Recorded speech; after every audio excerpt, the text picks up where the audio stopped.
Cek mic 1, 1, 2, 3. Cek mic 1, 1, 2, 3.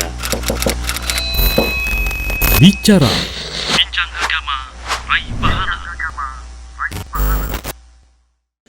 Bismillah, Assalamualaikum warahmatullahi wabarakatuh. Alhamdulillah, wassalatu wassalamu ala rasulillah, amma ba'd. Pemirsa Rosyad TV dimanapun Anda berada, kembali lagi bersama kami di program Bicara, Bincang Agama, Raih Pahala. Dan tentunya program Bicara ini cuma ada di Rosyad TV, saluran dakwah keluarga Islami. Seperti biasa, program Bicara akan membahas topik-topik atau permasalahan yang mungkin terjadi di kita ataupun di lingkungan kita yang mungkin saat ini kita butuh penjelasannya dari sisi syariat ataupun kita butuh jalan keluarnya dari sisi syariat. Dan untuk membahas itu tentunya kita akan mengundang guru-guru kita, para asatizah yang bisa untuk menjelaskan dari sisi syariat untuk hadir di studio kita. Dan kali ini, di program kali ini sudah hadir bersama kita guru kita Ustadz Parman Hafizahullah Ta'ala. Assalamualaikum Ustadz. Assalamualaikum. Baik Ustadz, karena Ustadz sudah sini langsung saja ingin bertanya nih Ustadz. Ini ada permasalahan Ustadz. Belakangan ini ataupun dari kemarin-kemarin lah banyak sekali kan sebetulnya berita-berita tentang korupsi di mana-mana gitu kan Ustadz. Kemudian ada pencurian di mana-mana gitu lah Ustadz. Dan bahkan kadang di tempat tongkrongan sampai ada apa namanya quote unquote perkataan ya zaman sekarang ini jangankan cari yang haram aja susah, apalagi cari yang halal kan gitu.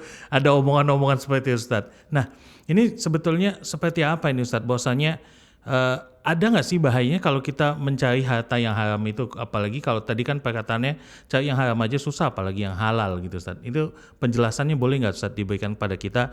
Bahaya nggak sih sebetulnya kalau kita mendapatkan penghasilan dari harta haram? Nah, Silakan Ustadz. bismillah. Alhamdulillah wassalatu wassalamu ala Rasulillah wa alihi wa ashabihi wa man tabi'ahum bi ihsanin ila yaumiddin wa ba'du. Para pemirsa yang dimuliakan oleh Allah. Allah Subhanahu wa taala menyebutkan tentang sifat manusia. Jadi dalam surat Al-Fajr ayat yang ke-20 Allah katakan wa tuhibbunal mala hubban jamma.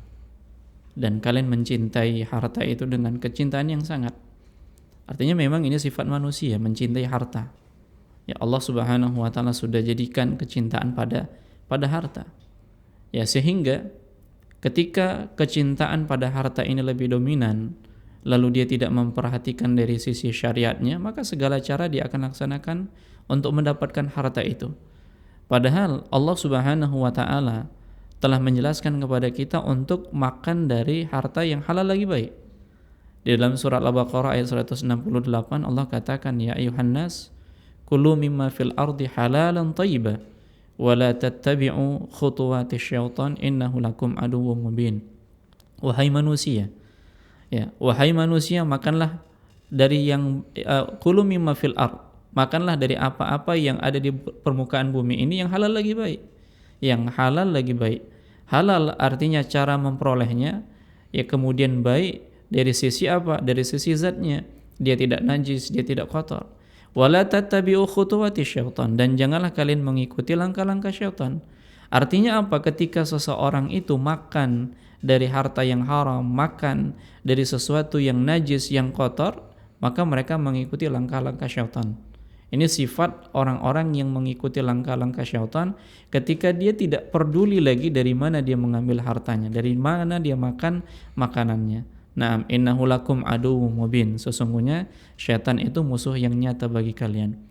Nah, dan Nabi SAW mengingatkan bahwasanya orang yang mengkonsumsi makanan yang baik-baik ini adalah orang-orang yang punya sifat mulia. Orang-orang yang memiliki sifat mulia, kemudian salah satu syarat dimasukkan ke dalam surganya Allah Subhanahu wa taala. Di dalam sebuah hadis yang dibawakan oleh Abu Sa'id Al-Khudri dari Nabi SAW, ya beliau bersabda, ya man akala tayyiban wa amila fi sunnatin wa aminan nas bawa'iqahu dakhala jannah. Barang siapa mengkonsumsi makanan yang baik, ya barang siapa yang mengkonsumsi makanan yang baik dan beramal di atas sunnah, ya mengamalkan sunnah-sunnah, kemudian manusia aman dari keburukannya, masuk surga dia. Jadi Nabi SAW menyebutkan bahwasanya ini merupakan sifat yang mulia dan seseorang itu masuk surga disebabkan salah satunya adalah mengkonsumsi dari harta yang baik. Nah, kenapa demikian? Karena di zaman sekarang ini, sebagaimana yang Bang Jiang sebutkan, bahwasanya mencari yang haram saja susah, apalagi yang halal. Nah, ini menunjukkan orang tersebut apa? Berburuk sangka kepada Allah Subhanahu wa taala, padahal Allah Subhanahu wa taala telah menjadikan ya apa-apa yang ada di permukaan bumi ini lebih banyak yang halal. Ya, lebih banyak yang halal. Adapun yang haram itu sedikit. Nah, demikian.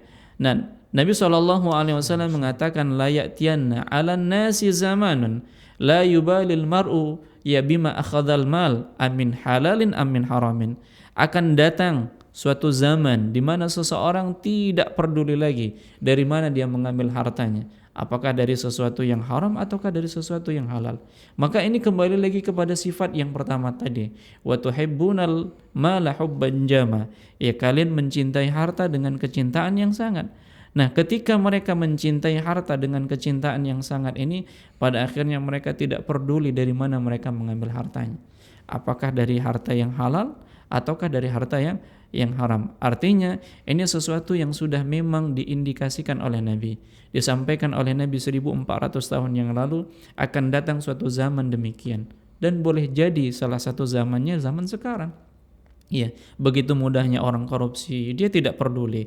Ya, kemudian orang mencuri, mengambil harta orang lain dengan cara-cara yang batil, padahal Allah mengatakan wala ta'kulu amwalakum bainakum bil batil.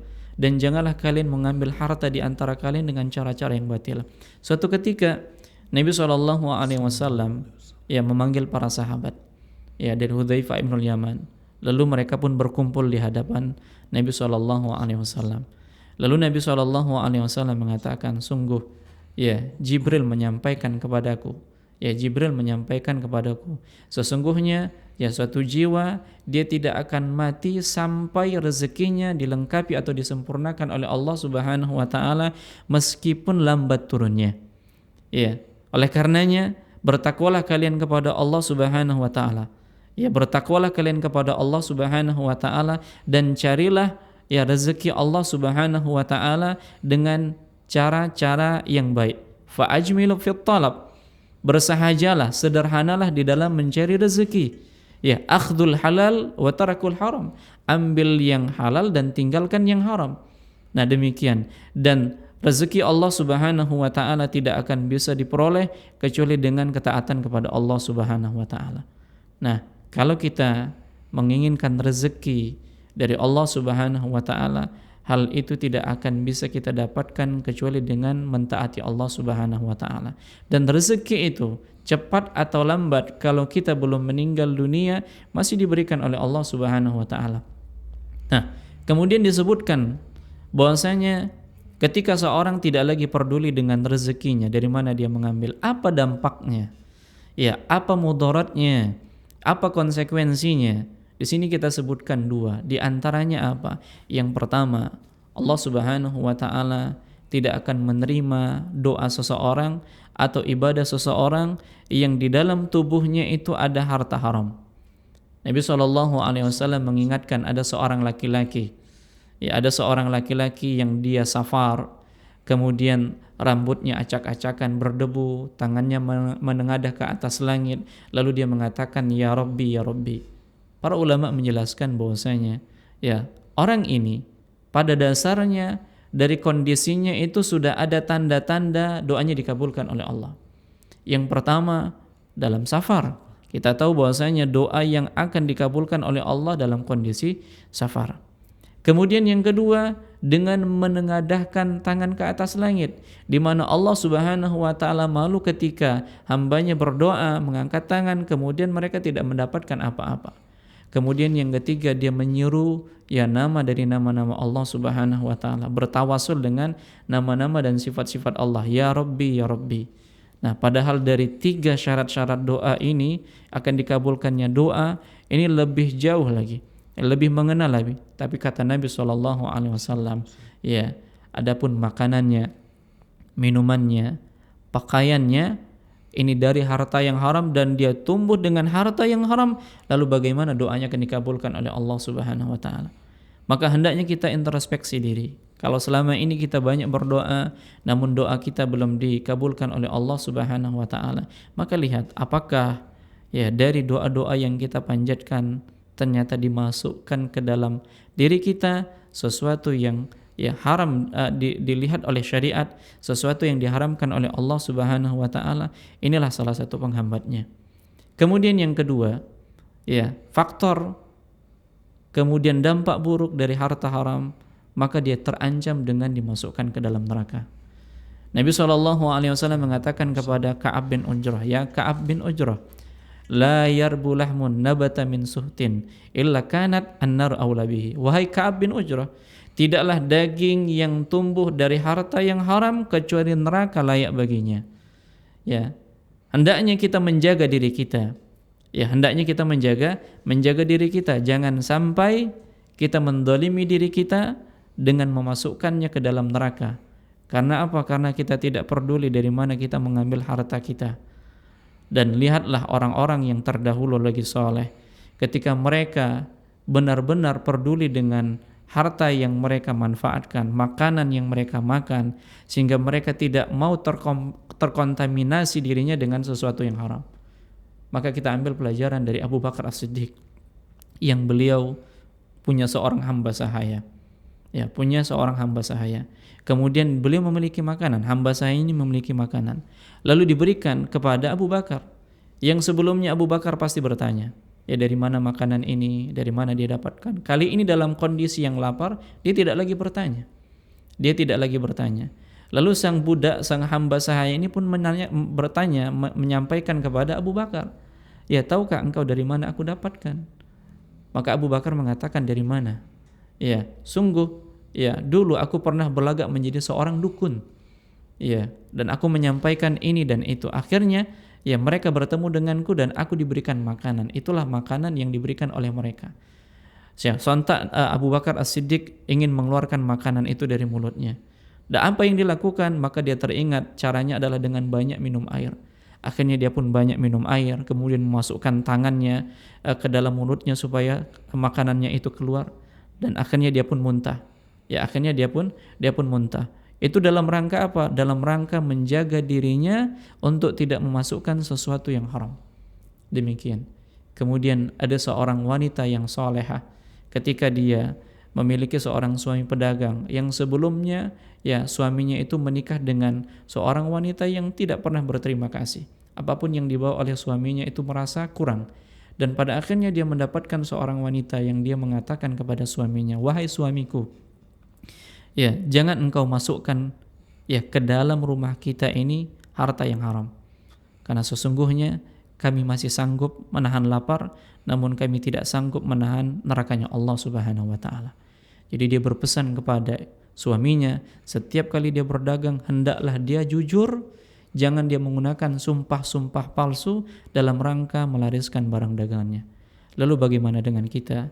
Maka hendaknya kita senantiasa belajar menuntut ilmu, carilah mana yang dihalalkan oleh Allah Subhanahu wa taala dan mana yang diharamkan oleh Allah Subhanahu wa taala. Yang haram jelas dan yang halal jelas, dan di antara keduanya ada perkara-perkara syubhat. Dan perkara syubhat ini tidak akan diketahui kecuali orang-orang yang memiliki ilmu.